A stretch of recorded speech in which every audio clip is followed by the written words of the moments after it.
लोगों ने railway station पर जाना बहुत ही कम कर दिया। लेकिन जो भी यात्री रात के समय वहां से आता या वहां जाता, उसे उस चुड़ैल का ढाबा जरूर नजर आता और वो मारा जाता। अरे क्या कर रही हो जानवी? रेलवे स्टेशन पर काम करने वाला स्टेशन मास्टर भी चुड़ैल के डर से नौकरी छोड़कर भाग चुका था। आज रेलवे स्टेशन पर नए स्टेशन मास्टर की पोस्टिंग हुई तो सब लोगों ने उसे डराना शुरू कर दिया। अरे क्यों यहाँ पर नौकरी करने के लिए आ गए आप साहब? जब आपको पता है कि रेलवे स्टेशन कितना खतरनाक है, तो क्यों यहाँ पर अपनी जान का जोखिम लेकर आ गए? देखिए, ऐसा कुछ भी नहीं होता। अक्सर रेलवे स्टेशन पर ऐसे हादसे होते रहते हैं। यहाँ के लोगों ने चुड़ैल की कहानियां बना बनाकर सब लोगों के मन में डर बैठा दिया है। अच्छा, तो आपको ऐसा लगता है? चलिए कोई बात नहीं, आज रात यहाँ पर रुकेंगे तो सच्चाई अपने आप ही पता लग जाएगी। लेकिन मैं तो यही कहूंगी कि सावधान रहना, कहीं वो चुड़ैल आज रात को आपको भी ना मार दे। अनमोल शहर का रहने वाला था और इसलिए उसकी सोच भी ऐसी नहीं थी। रात के समय वो अपना खाना खाकर स्टेशन पर चक्कर लगा रहा था, तभी उसे कोई आवाज सुनाई दी। अरे ये आवाज कहाँ से आ रही है? ऐसा लग रहा है जैसे कोई बर्तन धो रहा हो। अनमोल इधर उधर देखता है लेकिन उसे कोई नजर नहीं आता। तभी उसे खाने की बहुत अच्छी खुशबू आती है। अरे यहाँ पर ये खाने की खुशबू कहाँ से आ रही है? इतनी रात गए रेलवे स्टेशन पर कौन खाना बना रहा है? इतनी रात गए रेलवे स्टेशन पर मेरे अलावा और कौन खाना बना सकता है? आज मैंने मटर पनीर बनाया है, आपके लिए लेकर आऊं क्या? बस 50 रुपए की प्लेट है। चुड़ैल? इसका मतलब लोग सच कहते हैं, इस रेलवे स्टेशन पर चुड़ैल सचमुच रहती है। हाँ, वो चुड़ैल मैं ही हूँ, लेकिन आपको मुझसे डरने की कोई जरूरत नहीं है। इस रेलवे स्टेशन पर मेरा छोटा सा ढाबा है। मैं तो बस थोड़े से पैसे कमाने के लिए यहाँ पर अपना ढाबा लगाती हूँ। बहुत दिनों से मेरी बोनी नहीं हुई है। मैं हर रात को ढाबे पर खाना बनाती हूँ, लेकिन कोई खाना खरीदता ही नहीं। आप तो मुझसे खाना खरीदेंगे ना? अनमोल जानबूझकर खांसने की एक्टिंग करने लगता है ताकि वो कुछ सोच सके। तभी उसके दिमाग में एक बात आती है। ये चुड़ैल कह रही है कि बहुत दिन से इसकी बोनी नहीं हुई है। इसका मतलब किसी ने इसका बनाया हुआ खाना नहीं खरीदा। कहीं यही तो कारण नहीं कि इसने लोगों को मार दिया हो। अगर मैंने भी इसके ढाबे का खाना नहीं खरीदा तो हो सकता है कि ये मुझे भी मार दे। अरे अब खड़े खड़े क्या सोच रहे हो? जल्दी से बताओ, तुम्हारे लिए खाना लगाऊं? बस 50 रुपए की प्लेट है। हाँ हाँ, तुम मेरे लिए खाना लगा दो और एक काम करो, एक प्लेट अपने लिए भी लगा लेना।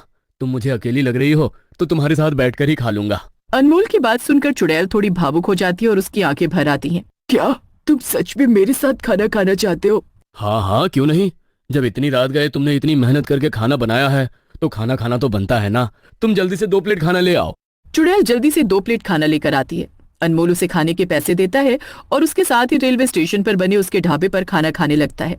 तुम पहले इंसान हो जो मेरे ढाबे पर खाना खाने के लिए आए हो, वरना हर कोई मेरे ढाबे पर खाना खाने से मना कर देता है और फिर मुझे उन्हें मारना पड़ता है। क्या?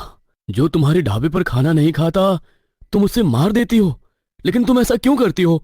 अगर किसी को खाना नहीं खाना तो तुम उसके साथ जबरदस्ती तो नहीं कर सकती ना। ये सब तुम कभी नहीं समझोगे। आजकल के लोग ढाबे वाले गरीब लोगों के पास खाना पसंद ही नहीं करते। हमें 50 रुपए देने में उन्हें आफत आती है और बाहर जाकर बड़े बड़े रेस्टोरेंट में हजारों रुपए खर्च कर देते हैं। अरे लेकिन इस बात के लिए तुम किसी को मार थोड़ी ना सकती हो। तो मैं से इकलौते इंसान हूँ जो अभी तक मेरे हाथों से मारे नहीं गए, और आगे भी तुम मेरे हाथों से ना मारे जाओ, इसलिए अपनी जुबान को बंद रखो और चुपचाप अपना खाना खाओ। चुड़ैल की बात सुनकर अनमोल बिल्कुल चुप हो जाता है और अपनी जान बचाने के लिए चुपचाप खाना खाकर वहां से निकल जाता है। अनमोल आज रात भी चुड़ैल के ढाबे पर खाना खाने के लिए पहुंच जाता है। चुड़ैल उसे देखकर बहुत खुश होती है और उसके लिए खाना लेकर आती है।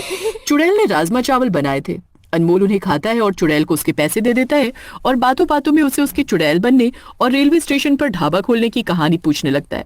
चुड़ैल से पहली बार किसी ने इस तरह बात की थी तो चुड़ैल भी भावुक हो जाती है और उसे अपनी कहानी बताने लगती है। मेरे मरने से पहले यहाँ पर मेरा ढाबा था। मेरे पति बहुत बीमार रहते थे, इसलिए वो काम नहीं कर पाते थे, तो मैंने पैसे कमाने के लिए रेलवे स्टेशन पर ढाबा खोला। लेकिन लोग रेलवे स्टेशन के बाहर बने बड़े बड़े रेस्टोरेंट में खाना खाने के लिए जाते थे। मेरा दिन भर का खाना ऐसे खराब हो जाता था। मैं महीने में इतने भी पैसे नहीं कमा पाती थी कि अपने पति का इलाज करवा सकूं। ये तो तुम्हारे साथ बहुत ही बुरा हुआ। लेकिन तुम लोगों की जान मत लो, क्योंकि वो लोग सिर्फ इसलिए तुमसे खाना नहीं खरीदते क्योंकि तुम एक चुड़ैल हो और वो सब तुमसे डरते हैं। ऐसे लोग तो तब भी मुझसे खाना नहीं खरीदते थे जब मैं एक चुड़ैल नहीं थी। तुम्हें पता है, लोग मेरे पास आकर खाना खाते थे और 50 रुपए की जगह मुझे 10 रुपए देकर जाते थे, और जब मैं उन्हें कुछ कहती थी तो मुझे ही उल्टी सीधी बातें बोलने लगते थे। पैसों की कमी इतनी हो गई कि मेरे पति चल बसे। उसने आगे अनमोल को बताया कि एक दिन एक आदमी ने उसके ढाबे पर भरपूर खाना खाया लेकिन जब पैसे देने की बारी आई तो वो उससे बहस करने लगा और इसी चक्कर में वो ढाबे वाली प्लेटफॉर्म पर आ रही ट्रेन के नीचे आ गई। वो आदमी तो वहां से भाग गया, लेकिन रेलवे स्टेशन पर आने वाला हर दूसरा ग्राहक उसके साथ ऐसा ही बर्ताव करता था, जिसके कारण उसके मन में रेलवे स्टेशन पर आने वाले लोगों के लिए नफरत पैदा हो गई और जो भी उससे खाना खरीदने से मना करता वो उसे मारने लगी। देखो, मैं चाहता हूँ कि तुम मुक्त हो जाओ, क्योंकि इस तरह तुम्हें और तकलीफ होगी। नहीं, मैं मुक्त नहीं होना चाहती। मेरे छोटे छोटे बच्चे हैं, मैं उनके लिए पैसे कमाना चाहती हूँ, इसलिए यहाँ पर ढाबा लगाती हूँ ताकि लोग मुझसे खाना खरीदे और मैं पैसे कमाकर अपने घर पर वो पैसे भिजवा सकूं। अगर ऐसी बात है तो तुम चिंता मत करो, मैं तुम्हारी मदद करने की कोशिश जरूर करूंगा। अनमोल दिल से चुड़ैल की मदद करना चाहता था, इसलिए वो अगले दिन रेलवे स्टेशन पर एक मीटिंग रखता है जिसमें वो चुड़ैल की कहानी सबको बताता है। लोग भी अनमोल की बात समझते हैं और चुड़ैल की कहानी सुनकर भावुक हो जाते हैं। उस दिन के बाद जो कोई भी रात के समय प्लेटफॉर्म पर आता, चुड़ैल के ढाबे से खाना जरूर खाता और चुड़ैल को खाने के पूरे पैसे देता।